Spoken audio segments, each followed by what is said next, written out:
আজ 5 সেপ্টেম্বর 2025। দৈনিক সমকাল পত্রিকার প্রধান শিরোনাম: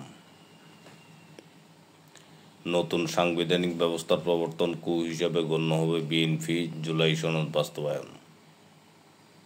যুক্তরাষ্ট্র থেকে আরও 35 বাংলাদেশিকে ফেরত পাঠানো হচ্ছে, ট্রাম্পের অভিবাসন নীতি। মার্কানায় চিলিকে উড়িয়ে দিল ব্রাজিল।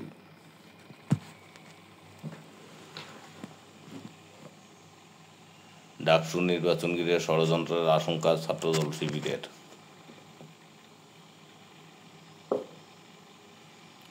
অভিযোগপত্রে নাম এলে ভোটে অযোগ্য উপদেষ্টা পরিষদের বৈঠক। সংসদে 46 আসনের সীমানা পরিবর্তন, ইসির তালিকা চূড়ান্ত। তারেক রহমান দেশে ফিরতে চাইলে সরকার সহযোগিতা করবে, তৌহিদ হোসেন। মহানবী হযরত মুহাম্মদ সাল্লাল্লাহু আলাইহি ওয়াসাল্লাম ইসলাম কায়েমের মাধ্যমে ন্যায় বিচার প্রতিষ্ঠিত করেছিলেন তারেক রহমান। নূরের উপর হামলার ঘটনা তদন্তে কমিশন গঠন করে প্রজ্ঞাপন। নির্বাচনে আস্থা ফিরিয়ে আনাই চ্যালেঞ্জ, মত বিনিময়ে ইসি সদস্যরা।